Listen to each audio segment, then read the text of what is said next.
and Indians in the world oil market, or two, we can commit to blazing a new path, one that frees our country from the shackles of oil and unleashes the renewable energy revolution that will save the planet and drive our economy in the 21st century. The choice is simple. This hearing is very important. Let me turn now and recognize the ranking member of the committee, the gentleman from Wisconsin, Mr. Sensenbrenner. When a member of Congress starts out by calling his colleague distinguished, that means he disagrees with everything he said. So I thank the distinguished chairman for giving me this time. Today's hearing gives the Select Committee a chance to explore what could be the biggest energy issue facing the planet over the coming decades.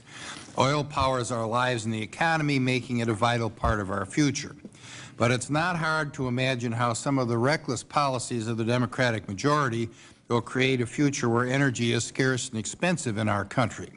And by expensive, I mean far more expensive than the Pelosi premium-driven $4 a gallon gas that's already causing grave problems across the country and stretching everybody's budget.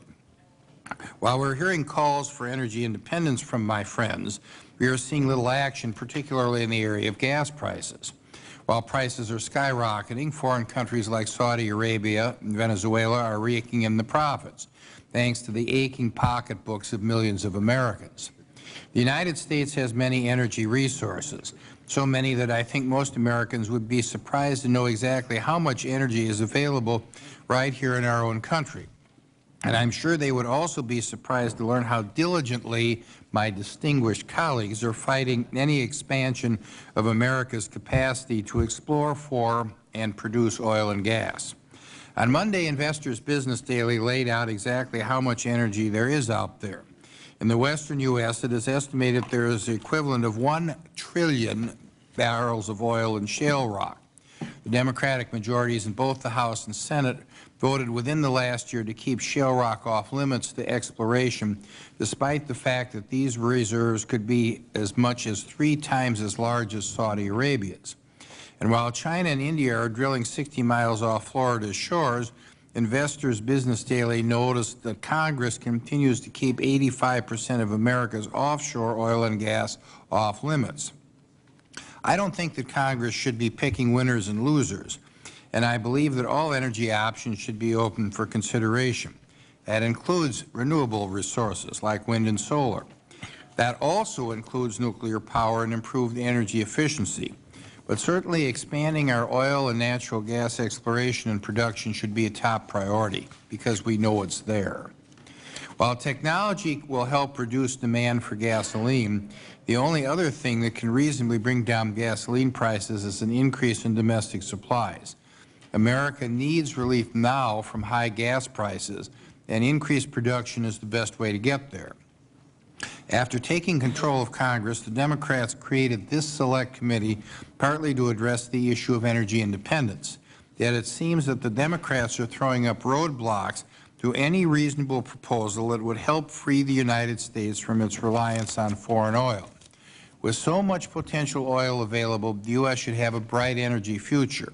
However, unless my distinguished friends over here begin to drop some of their roadblocks, I can see a future where gas prices rise higher and higher while Americans suffer more and more.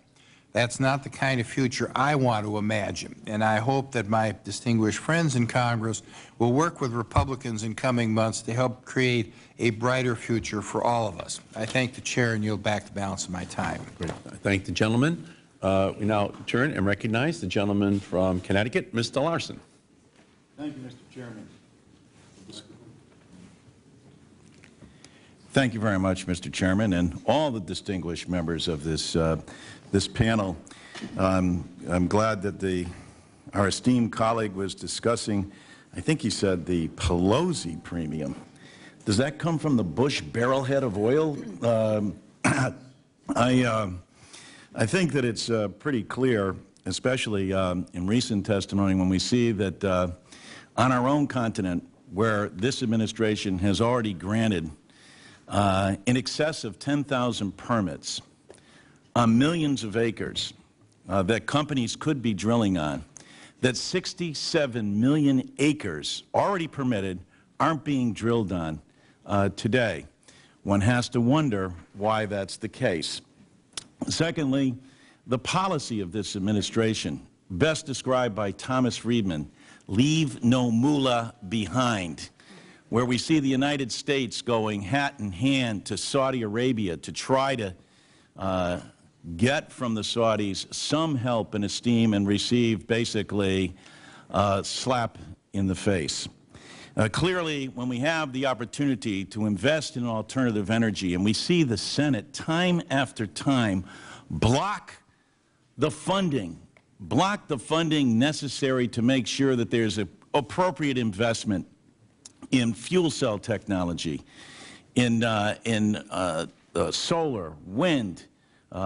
These are important aspects that need to be followed through as part of any integrated policy. And I hope to be able to ask the distinguished panelists also how they feel about speculators and whether or not speculators are artificially driving the price up. Are the laws of supply and demand suspended during this time because of speculation? And I'll wait to hear and yield back my time. Great. Gentleman's time has expired. The Chair recognizes the gentleman from Arizona, Mr. Shattuck. I thank the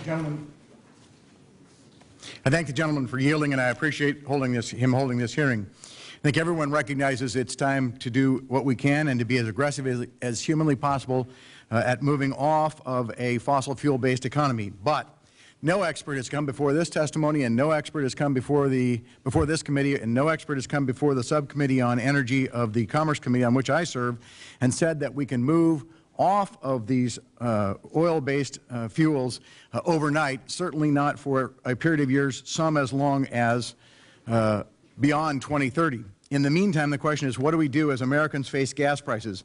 They say the average in the country today is $4.04 a gallon. In my state of Arizona, it's over $4.15 a gallon for regular. I would suggest, for the sake of this nation, this Congress needs to act, and it needs to act now. America is the third largest producer of oil in the world and could be doing far better. We have enacted policies that lock up billions of barrels of oil and natural gas, and we are choosing not to pursue those. Those policies may have made sense when we could buy oil or buy gasoline at $2.50 or $3 a gallon. But when we are forcing the economy, gas prices of over $4 a gallon, quickly moving to $5 a gallon and perhaps moving to $6 a gallon, those policies simply make no sense. I would echo the comments of the ranking member. On issue after issue, whether it's Outer Continental Shelf, whether it's the Intermountain West, whether it's oil shale where the U.S. House recently imposed a moratorium, or whether it's ANWR, we have made a decision as a nation to lock up our current supply, and virtually 90% of the Democrats in this Congress have voted against supply, vote after vote after vote for the last 15 years, and virtually 90% of Republicans have voted to increase supply on vote after vote after vote over the last 15 years. I don't think you can look backward at those votes and criticize them now, but it is important to look forward because we have to do something about this problem for the sake of the working men and women of America and for the sake of our nation's economy. And with that, I yield back. Great. Gentleman's time has expired. Chair recognizes the gentlelady from California, Ms. Solis. Thank you, Mr. Chairman, and I want to again thank you and our witnesses for being here today to hold this very important hearing on the future of oil. The price of oil hit a record high of $138 per barrel in June of this year, an increase of over 600% since 2002. In the district that I represent in East Los Angeles, in California, the price of gasoline is over $4.60, and that's not even premium. Our economy and our national security, as you know, is very vulnerable as a result of our nation's dependence on oil. Government-owned and operated companies such as the National Iranian Oil Company in Iran represent the top 10 holders of oil reserves internationally. While domestic demand is expected to grow from 21 million barrels per day to about 25 million barrels per day in 2030, our domestic supply of oil, as we know, is limited. This includes reserves which are already accessible to oil companies for production, yet are not being developed. Why? Domestically, companies have stockpiled nearly 10,000 drilling permits, as was stated earlier, which they are not developing. Again, why? 1/4 of the public lands and water available for energy development are actually in production. Why? Why can't we drill? Well, in my opinion, we can't drill our way out of this problem. And if the United States was to rely on domestic resources to meet all of our current consumption, all proven reserves would be exhausted in 3 years. The only long-term, sustainable, secure solution is to reduce our demand on oil. And I do believe that the Pelosi solution is and was the Energy Independence and Security Act, which became law last December, which increased the fuel economy standards to 35 miles per gallon at a 40% increase over current levels. Those are the kinds of activities that this Congress is undertaking, and I'm proud to be a part of that plan that Speaker Pelosi has put forward. And we need more revitalization, renewable energies, and other sources of fuel to get our security independence in order. I yield back the balance of my time. Great. Gentlelady's time has expired. The Chair recognizes the gentlelady from Tennessee, Ms. Blackburn. Thank you, Mr. Chairman. Thank you for the hearing. And to our witnesses, we appreciate very much that you are here. I don't think there's anyone that denies that the current global market is enduring a period of record prices and tight supplies and increasing demand. And that is where I think we need to focus, is on that supply and demand issue. As we hear the platitudes and the prognostication, we know that what we have done in this country